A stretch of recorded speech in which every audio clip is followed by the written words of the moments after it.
Shalom, salam damai sejahtera Bapak Ibu, Saudara dan Saudariku yang terkasih dalam Kristus. Senang berjumpa kembali dengan Anda dalam permenungan harian Sabda Tuhan, Embun Sabda, Senin 10 Oktober 2022. Semoga Anda sehat, tetap semangat, tetap tersenyum, dan tetap berpengharapan pada Tuhan kita Yesus Kristus. Anda selalu dalam lindungan kasih Tuhan. Buat saudara dan saudariku yang sakit, saya berdoa dalam nama Tuhan Yesus, Anda sembuh. Saudara dan saudariku, saya ajak Anda merenungkan tanda Nabi Yunus. Saudara dan saudariku, mari sebelum kita dengarkan dan renungkan firman Tuhan, kita tandai diri kita dengan tanda keselamatan dalam nama Bapa dan Putra dan Roh Kudus. Amin. Injil suci menurut Lukas bab 11 ayat 29 sampai 32. Sekali peristiwa Yesus berbicara kepada orang banyak yang mengerumuni Dia. Angkatan ini adalah angkatan yang jahat. Mereka menuntut suatu tanda, tetapi mereka tidak akan diberi tanda selain tanda Nabi Yunus. Sebab sebagaimana Yunus menjadi tanda bagi orang-orang Niniwe, demikian pula lah Anak Manusia akan menjadi tanda bagi angkatan ini.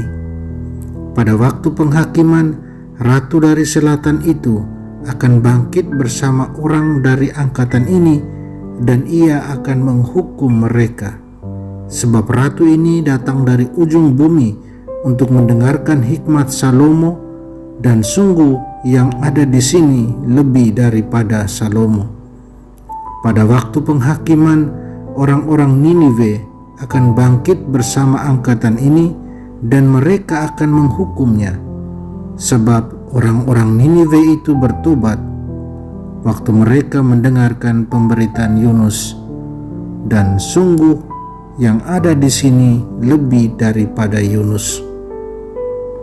Demikianlah sabda Tuhan. Terpujilah Kristus. Saudara dan saudariku yang terkasih dalam Kristus, kita bangsa Indonesia, kita masih dalam suasana duka setelah kejadian di Stadion Kanjuruhan Malang yang menelan korban ratusan lebih. Kita menyesali apa yang terjadi ini. Kita mengutuknya. Lebih dari itu, tragedi sepak bola yang kita alami ini boleh saya katakan adalah tanda bahwa ada yang salah dalam pegelaran sepak bola di negara ini. Bukan soal bagaimana para pemain bermain, tetapi lebih banyak soal hal-hal teknis.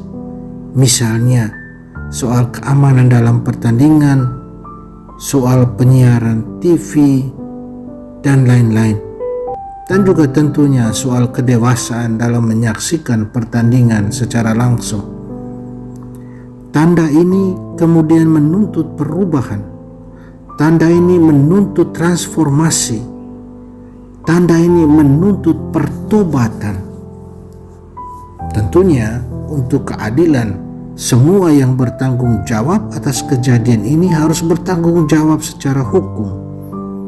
Terlepas dari itu, sekali lagi, tanda ini adalah tanda kita harus berbenah, dan berbenah. Saudara dan saudariku terkasih, demikian pun Nabi Yunus. Nabi Yunus menjadi tanda bagi bangsa Niniwe. Nabi Yunus menjadi tanda dari Allah bahwa orang-orang Niniwe harus segera bertobat. Mereka harus berbenah kalau mereka tidak mau mengalami murka Tuhan. Dan kita tahu orang-orang Niniwe bertobat.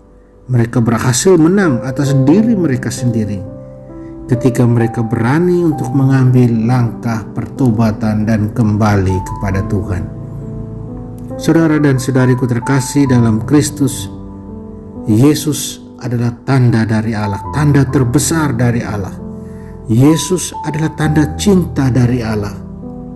Yesus adalah kasih Allah yang mengajak dan mengundang semua orang yang salah jalan untuk kembali pada Allah. Yesus adalah tanda keselamatan. Tetapi seperti kita dengar dalam Injil, banyak orang-orang di zaman Yesus, sayangnya mereka tidak menghiraukan Yesus yang adalah tanda terbesar dari Allah. Tidak heran Yesus katakan mereka adalah angkatan yang jahat, yang tidak menghiraukan apa yang sudah Yesus sampaikan, Yesus bawa kepada mereka, segala mujizat yang terjadi. Saudara dan saudariku yang terkasih, setiap hari ada begitu banyak tanda kasih Tuhan bagi kita. Setiap hari kita mengalami dalam pengalaman hidup kita tanda dari Tuhan. Kita bisa bangun pagi hari, kita masih bisa makan, kita masih bisa mendapatkan senyuman dari orang lain, bergaul dengan orang lain, kita masih bisa bekerja. Semuanya adalah tanda bahwa kita masih dicintai Tuhan. Sudahkah kita mengerti akan semua tanda-tanda dari Tuhan? Dan kalau kita mengerti, apakah kita juga sudah mengambil langkah transformasi bagi diri kita sendiri? Sudahkah kita memperbaharui diri? Sudahkah kita bertobat? Ada banyak salah yang kita buat. Karena itu saatnya kita bertransformasi, kita bertobat, membaharui diri. Semoga kita menjadi anak-anak yang sudah dimerdekakan Kristus, seperti kata Rasul Paulus dalam suratnya kepada Galatia dalam bacaan pertama. Kita tidak boleh lagi tunduk di bawah perhambaan dosa. Pesan Rasul Paulus jelas. Mari kita lihat semua tanda yang Tuhan berikan kepada kita. Kita perbaharui diri dengan setia, dengan berkomitmen hidup seturut ajaran Kristus. Amin. Tuhan Yesus, terima kasih atas kasih karunia-Mu. Ampunilah segala dosa dan salah kami, kelalaian kami. Bantulah kami agar kami terus berjuang untuk setia dan berkomitmen dalam mengikuti jalan-Mu. Tuhan, tolonglah kami. Amin. Mari kita mohon berkat Tuhan. Tuhan bersamamu dan bersama rohmu. Semoga kita semua orang yang kita sayangi dan kasih, segala usaha karya kita dibimbing, dilindungi dan diberkati Allah yang Maha Kuasa, Bapa dan Putra dan Roh Kudus. Amin. Saudara dan saudariku, dari Soferdi Surabaya, salam dalam Sang Sabda. Jalanilah hari ini dengan senyummu.